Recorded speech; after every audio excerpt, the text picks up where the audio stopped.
असगर बाहुलपुरी, जिनका कहना है कि भट्टी साहब मैं आपको देख देख के इस लाइन में आया हूँ। तो माशाल्लाह वो इस लाइन में ही नहीं आए बल्कि वो नसीम भट्टी को भी क्रॉस करके आगे चले गए। उनका ड्रामा मामा जमाल खां, उस ड्रामे में मैंने भी एक नशेई का करैक्टर था, वो मैंने निभाया, वो करके दिखाया। इन्होंने बेशुमार टीवी प्रोग्राम किए। मेरे बहावलपुर में सकाफ़त की दुनिया में असगर बहावलपुरी नसीम भट्टी से भी ज़्यादा नाम कमा गया। लेकिन नसीम भट्टी साहब, जो आपका सफ़र है वो कमाल का सफ़र है। आपने जो काम किया, जितना अरसा किया, मैंने ख़ुद आपके शुरू में देहातों में मैंने जो क्राउड देखे थे, आपके फ़ैन देखे थे, आपके लतीफ़े देखे थे, आपकी आवाज़ें सुनी थी, मैं बड़ा हैरान और दंग रह गया था। मुझे अच्छी तरह याद है हुसैन बख्श खां ढाडी सिंगर था, उसमें मैं भी वन मैन शो कर रहा था और आप भी वन मैन शो कर रहे थे। बिल्कुल बिल्कुल। ये पता नहीं कहीं जलालपुर साइड वाले, जलालपुर साइड पे पक्का मुन्ना अड्डे पे। हाँ जी, तो वहाँ पे कोई शो हुआ था, आज से कोई मेरे ख्याल में 25 साल पहले की बात है। 25 से भी ज़्यादा की बात है। उस वक्त मैंने आपकी जो चीज़ें देखी थी, बड़ा मुतासर हुआ कि आपको बड़ा ग्रिप है। और ज़ाहिर है आज अब 74 साल के हैं, तो उस वक्त आप जो है वो 50 साल के होंगे या 45 के होंगे, तो बड़ा बस ऐसे ही मतलब है, बड़े कदावर थे, बड़े खूबसूरत आपका जिस्म था, चेहरा था। ज़ाहिर है वक्त के साथ हर चीज़ ढल जाती है, और आपने बड़ा यानी कमाल उसमें परफॉर्मेंस की थी, और वो मेरे लिए बड़ी हैरतनाक और बड़ी यानी कि सबक आमोज़ किस्म की थी। मुझे सिर्फ ये बताएंगे आप कि जब आपने इतने क्राउड को आप देखते हैं, तो उसमें क्राउड देख के आप यानी कि आप में कॉन्फिडेंस ज़्यादा आ जाता है या कम हो जाता है, या थोड़ा सा आप लोगों से हेसिटेट हो जाते हैं? असगर बाहुलपुरी साहब, माशाल्लाह आप बिल्कुल बाएतमाद और बासलाहियत अदाकार भी हैं। तो इसमें ये है कि इस लाइन पे मैंने अपने आप को ये देखा है कि जहाँ पर गैदरिंग कम हो मेरा हौसला टूट जाता है। जहाँ गैदरिंग हो, लाखों की तादाद में लोग बैठे हों, तो सीना चौड़ा हो जाता है और कॉन्फिडेंस बढ़ जाता है, और एक कॉन्फिडेंस के साथ मैं बात करता हूँ। और फिर उस मजमे को देखता हूँ, मजमे में लाख आदमी बैठा है, किसी का कोई नज़रिया है, किसी का कोई नज़रिया है, किसी का कोई है। तो उन तमाम लोगों को अपने फ़न से यकजा करके, उनका एक जहन बना के फिर मैं अपना फ़न पेश करता हूँ, तो अपना फ़न मनवा लेता हूँ। हमारे नाजरीन को आज के प्रोग्राम में आप कौन कौन से खूबसूरत आइटम सुना रहे हैं कि हमारे नाजरीन का भी दिल खुश हो जाए?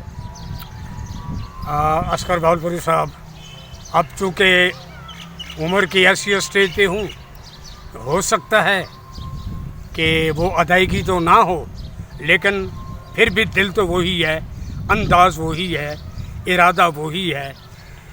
एक ख़ातून जिसके 3 दामाद थे, वो ख़ातून 3 दामादों को तोहफ़े तोहफ़ देती, उन्हें प्यार करती, बहुत मोहब्बत देती। तो एक दिन उसने सोचा कि मैं भी तो इन्हें आज़माऊँ कि इन्हें भी मेरा कोई एहसास है या नहीं। तो उस ख़ातून का आज़माने का तरीका ये था कि वो मकान की छत पे चढ़ जाती और वहीं से छलांग लगा देती, और साथ ही वो शोर डाल देते कि बचाओ बचाओ बचाओ। बड़ा दामाद बैठा था, आया, उसने आके अपनी बाहों में ख़ातून को दबोच लिया। तो वो ख़ातून बहुत खुश हुई कि इस दामाद को मेरा बहुत एहसास है, इसने मुझे मरने से बचा दिया। उसे टोयोटा करोला की चाबी दे के कहा कि ये लो बेटा, मेरी तरफ से ये तुम्हारा इनाम है। चल दूसरे दिन फिर ख़ातून मकान की छत पे गई, छलांग लगाई, बचाओ बचाओ। दूसरा दामाद आया, उसने बाजुओं में पकड़ लिया, तो माई बहुत खुश हुई। उसने भी कहा कि इस दामाद को भी मेरा बहुत एहसास है कि इसने मुझे मरने से बचा दिया। उसे होंडा सिटी 0 मीटर की चाबी दे के कहा, ये लो बेटा, मेरी तरफ से तुम्हारा इनाम है। अब तीसरे दिन वो खातून मकान की छत पे अभी सीढ़ियों पे चढ़ रही थी। तीसरे दामाद ने सोचा कि एक को टोयोटा करोला, दूसरे को होंडा सीडी, मुझे तो कोई सोहराब का साइकिल मिलेगा, तो मैं क्या करूँगा। तो भाई छत पे गई, छलांग लगाई, शोर मचाया कि बचाओ बचाओ बचाओ। उसने जाने दिया। भाई नीचे गिरी, गिरते ही उसका मनका टूटा, अल्लाह को प्यारी हो गई। अब वो तीसरा दामाद बड़ा इस तरह में फिक्र में अपने आप को कह रहे थे कि यार माई मुझे कुछ ना देती, खाई से मरने से तो बचा लेता। तो इतने में उसके कंधे पे हाथ पड़ा, पीछे मुड़ के जो देखा तो उसका ससुर पजारों की चाबी लिया खड़ा था। उसने कहा ये लो बेटा, ये मेरी तरफ से तुम्हारा इनाम है। वाह वाह वाह। कत्ल के केस फस गया, अदालत में गया, उन्हें वकील कोई ना होवे, ऐसा वकील जेदे कोल कहीं कोई केस ही नहीं आया। उन्हें कोल गया, उन्हें आखा वे मियाँ 302 का केस है, सजाए मौत थी सकती है, तेरा केस मैं लड़दा, ये दस तक कोई केस जो भरी करा दे, वहाँ 50,000 मेरी फीस है भरे सी। वहाँ का सुना तो सब मेरी जान बचाने पे वे, ये 50,000 जान को तो प्यारा कहनी। अच्छा उन्हें कह दिया, बोलते हो कि मैं बयान समझावा। अदालत वैसे इस तकासे का वकील या जज जेड़ा कोई ते को सवाल करे उनके जवाब आखिर टर्राड़, ये को ज्यादा ना बोली, केस जूते को मैं छुड़ा देना। मैं कहा ठीक है। अदालत गए, इस तकासे का वकील है, उन्हें कहा क्यों है मियाँ मकतूल अल्लाह बसा नाल तेरा कोई जायदाद का छेड़ा है? टर्राड़। उन्हें कहा तुम्हारी आपस में लड़ाई थी, चंद हमसाए इकट्ठे थी गए, उन्हें तो कुछ छुड़ा गया, ये गाल दुरुस्त है। मगर टर्राड़। वहाँ का बताएं वो रंज दिल च रखी, वो तेरे घर के नालू टप्पे, तैं को फैर मारे, वो मौके से मर गया तो फरार थी क्यों, ये गाल दुरुस्त है। मगर टर्राड़। सफाई का वकील उठा, वहाँ का सोना मेरा मुवक्किल मकबूतुल आवाज़ है, पागल है, दीवाना है, उन्हें तुम्हारे कहीं सवाल का जवाब माँ सिवा टर्राड़ दे नहीं देता, लिहाजा इको पागल करार दे तो बरी किया बजे। क्या सब आखा यार मैं खुद को पूछाण दे, उन्हें आखो मम्मी भले मानस आ, वह आपकी सफाई है जी को आखण चाह नहीं। वहाँ टर्राड़। उन्हें आखा वाह क्या पागल है, उन्हें बरी कर दिता। अदालत जो बाहर निकले, वकील बड़ा खुश होवे, केस जीती आना। वो को होना दे वे मियाँ देख ते कोई केस जो मैं किमें कढ़े जे मैं अट्टे चो बाल छिकिंदे, हुण भिरा मेरी 50,000 फीस का बंदोबस्त करो। हूँ वकील को डिठे ही में पैर ना ला तो सिर ते टरड़े ते बेंदा रह गया। वाह वाह वाह वाह, जबरदस्त। ओ टीवी के उत्ते ड्रामा चलता पिया वक्त ते जानवर कट्ठे खड़े हैं, जिन्हें विच एक डांद आई, एक बिल्ली आई, एक बत्तख आई ते एक बकरा आई।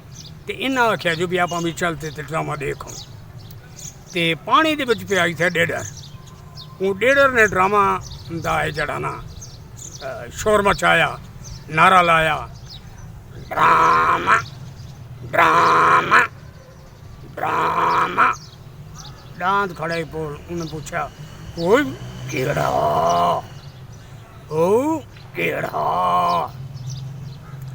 बत्तख खड़ी है, क्या वक्त वक्त वक्त वक्त। बिल्ली क्या मैं आऊँ, मैं आऊँ, मैं आऊँ।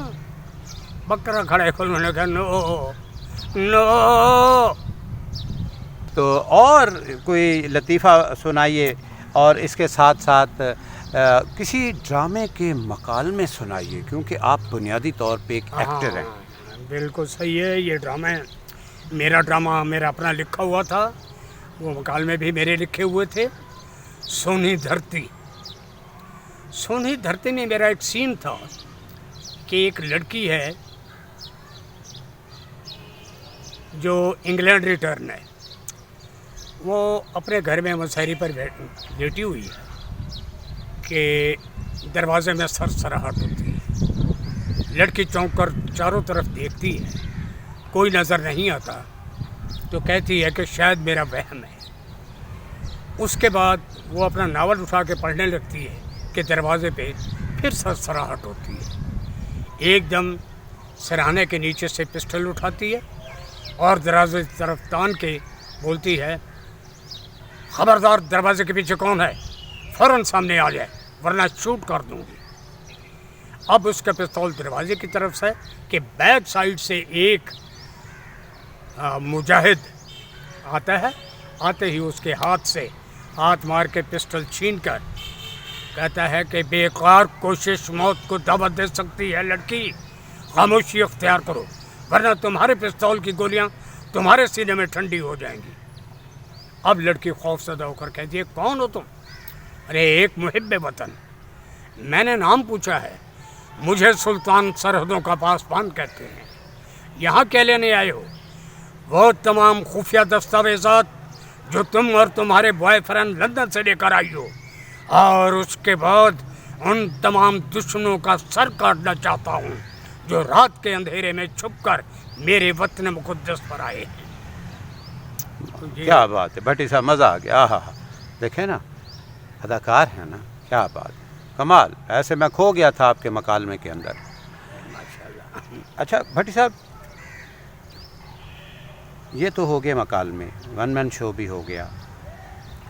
अब आप कुछ अपनी ज़ाती ज़िंदगी के बारे में बताइए कि क्या मेहनत मजदूरी करते हैं, कोई गवर्नमेंट जॉब करते हैं, क्या बनाया क्या बिगाड़ा?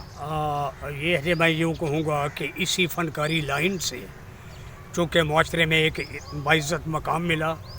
मेरे दोस्त थे एक इकबाल हुसैन लखवेरा, वो महकमा खुराक में क्लर्क थे, बहुत प्यारे दोस्त थे। मैं बेरोज़गार था, ऐसे ही मतलब घूमता घुमाता मैं उनके पास गया तो उन्होंने कहा कि भट्ट साहब क्या है, ये आपकी शेप बड़ी हुई है और ये बुरे हाल भौंके दिहाड़े। मैंने कहा यार क्या करूं, बेरोज़गार हूँ, कुछ भी नहीं। उन्होंने कहा अच्छा। करीब ही एक शख्स और बैठा था तो उसने पूछा भी क्या बात है? उन्होंने कहा जी दोस्त हैं, बेरोज़गार हैं। उन्होंने कहा अपने दफ्तर में जगह पड़ी है, इसकी दरख्वास्त दिलाओ। उन्होंने उसी वक्त बैठ के मेरी दरख्वास्त लिखी। जब खुदा ताला की तरफ से मंजूरी हो जाए उसी वक्त दरख्वास्त लिखी गई। 6 दिन बाद मेरे ऑर्डर हो गए और वहाँ इक्वल टू पीएन पोस्ट थी जिस पर मेरी अपॉइंटमेंट हुई। वो एक टेक्निकल पोस्ट थी लेबॉर्ट्री में, फूड ग्रेन लेबॉर्ट्री में एक पिकर की पोस्ट थी। उसी पे रहकर मैंने अपने टैलेंट पे, अपनी तालीम के उस पर, शकेल तो वही था, काम मैं इंस्पेक्टर के बराबर करता था, अच्छा, एनालिस्ट के बराबर करता था। वाह। तो अल्लाह ताला ने मेरा रोज़गार दिया।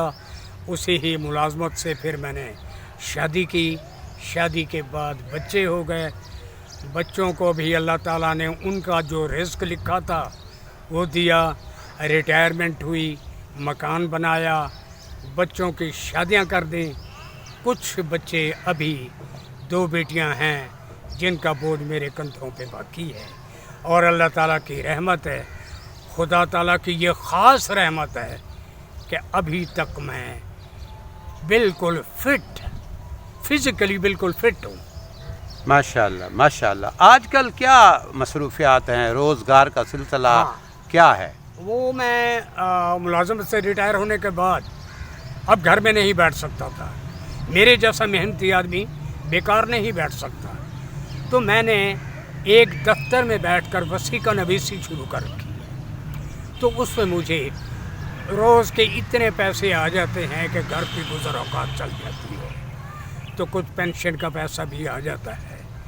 तो बाकी हमारे इस बहावलपुर में बहुत टैलेंट है, बहुत टैलेंट है और बहुत बड़े बड़े अदीब, शायर, फ़नकार पैदा हुए हैं।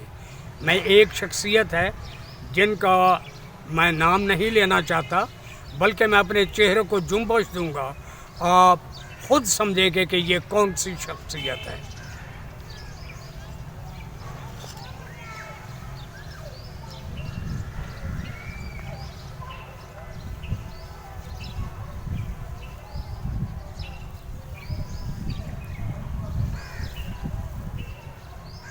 चलें अब इसका नाम बता दें। सैयद ताबिश शलवरी। बिल्कुल सही है। बहुत अजीम तो शायर। मेरे बहावलपुर में बहुत अजीम सियासी समाजी और हर दिल अजीज़ शख्सियत, पार्लियामेंटेरियन। इनका मैं मद्दाह और बहुत अच्छे शायर हैं। और इनके अलावा और बहुत से प्रोफेसर नवाज़ काविश, प्रोफेसर सलीम मलिक, प्रोफेसर असलम अदीब, कासिम जलाल। कासिम जलाल, इस तरह से ये अदब की दुनिया में भी हमारे बहावलपुर में बहुत से नाम सामने आते हैं। फ़नकारों में भी ताहिरा बास्ती, उज़मा गिलानी, इनका ताल्लुक़ भी बहावलपुर से था। अहमद सईद काज़मी, ये भी बहावलपुर से थे। तो इस तरह से मैं ये कहूँगा कि हमारे साथ ये है कि हुकूमत ये देख लिया कि एक यहाँ पर चैनल है, वहाँ के फ़नकारों को बुला लिया, लेकिन यहाँ जो पड़े हुए हैं ना तो हमारी आर्ट कौंसिल उनको आगे प्रमोट करती है, सदारती अवार्ड है तो वही लोग ले जाते हैं। हमारे फ़नकार जो यहाँ पर उन लोगों से कम नहीं है टैलेंट में, जो लोग सदारती अवार्ड ले जाते हैं हमारे फ़नकार उनसे कम नहीं है, लेकिन क्या है कि हमारा कोई नहीं, हम बेकस हैं। भट्टी साहब, फ़नकाराना ज़िंदगी ज़ाती ज़िंदगी पर कभी असर अंदाज हुई? क्योंकि फ़नी दुनिया में ख़वातीन बहुत होती हैं और फिर बेगबात जो होती हैं या बेगम साहिबा जो होती हैं, उन पर कुछ असरात मुरतब हुए? उनका ये था कि एक तो मेरे घर की गुज़र अक़वात ऐसी थी, मैं थोड़े बहुत जो भी पैसे कमा के लाता था वन मैन शो से या किसी ड्रामे से या किसी टेलीविज़न से, तो वो पैसे ला के मैं अपनी बेगम को देता था। अगर मैंने कुछ खाना पीना होता था तो पैसे मैं बेगम से मांग के लेता था, अपनी मर्ज़ी से मैं कुछ नहीं करता था। इस तरह से मेरी फ़नी ज़िंदगी बहुत अच्छी गुज़री, घरेलू ज़िंदगी, प्राइवेट ज़िंदगी भी बहुत अच्छी गुज़री। अल्लाह ताला की रहमत है। सिर्फ यही है कि वो जो मेरा लफ्ज़ है टरड़, कभी कभी अगर बेगम नाराज़ हो जाते हैं तो मैं कहता टरड़, तो वो हंस पड़ते हैं। अच्छा, यानी चलें आपने घरेलू माहौल भी अपने फ़नी कैरियर के साथ साथ अटैच किया हुआ है। क्या? अच्छा, ये बताइए कि कोई ख्वाहिश जो रह गई हो? हाँ, ख्वाहिश ये है, ख़ास कर मुझे अल्लाह ताला की ये रहमत है, मैं अल्लाह ताला का बहुत शुक्रगुज़ार हूँ कि मैं बहावलपुर की सरज़मीं पर पैदा हुआ और इस धरती से, इस धरती की आवाम से, यहाँ के लोगों से अज़हद प्यार और अक़ीदत रखता हूँ। ख़ास कर ये ख्वाजा ग़ुलाम फ़रीद रहमतुल्लाह अलैह की नगरी रोही चोलिस्तान, रोही चोलिस्तान में झोंक फरीद लियाकतपुर, 20 साल तक मैंने वहाँ पर अपना परफॉर्म किया है और उस झोंक को बसाया है। और किला ड्रावर में सादिक डेजर्ट वेलफेयर ऑर्गेनाइजेशन, उनके तकरीबन मैंने 17 साल प्रोग्राम किए हैं। वहाँ की आवाम, अब मैं रोही चोलिस्तान में जहाँ कहीं भी चला जाऊँ, अगर मैं किसी को नहीं जानता तो लोग मुझे बड़े प्यार करने वाले और जानने वाले और मेरे शहदाई बहुत ज़्यादा हैं। कहीं आपको ये आवाज़ भी मिली कि टराड़ोई? हाँ, जहाँ मैं ये लतीफ़ा सुना के निकलता था, पब्लिक में जा रहा होता था, तो किसी की निगाह पड़ी कि भट्टी साहब जा रहे हैं तो वो कहते टराड़ाई, तो मुझे ये बातें सुनना पड़ती थी। अच्छा, बहुत अच्छा रहा आपसे बातें की हमने, बहुत मज़ा आया, बहुत खूबसूरत दिलचस्प बातें आपकी थीं। अच्छा भट्टी साहब, आखिर में हमारे नए फ़नकार जो हैं उनके लिए कोई पैगाम देना चाहें? हाँ, मैं नए फ़नकार, उनके लिए मैं अपने तजर्बे से, अपने उससे एक तो दुआ गो हूँ कि अल्लाह ताला उनको इस लाइन में कामयाब करे। एक तो ये है कि वो आपस में हसदबाजी छोड़ दें। दूसरी बात ये है कि जिससे, अगर वो कोई हदायतकार भी है, डायरेक्टर भी है, उसको सिखा रहा है, समझा रहा है, तो वो हदायतकार का एहतराम करें, اور تہ دل سے احترام کریں کہ انہوں نے ایک اداکار کو اس کردار میں ڈال دیا جو کردار وہ کرنا چاہتا ہے. تو ان فنکاروں سے میری یہی ریکویسٹ ہے کہ ایک تو یہ ہے کہ بڑوں کو عزت دیں، چھوٹوں سے پیار کریں اور اپنی زندگی خلوص دل سے، خلوص نیت سے اپنا سفر جاری رکھیں. بہت بہت شکریہ جناب نسیم بھٹی صاحب، بہت اچھا لگا، بہت خوبصورت گفتگو کی. آپ کا بہت بہت شکریہ.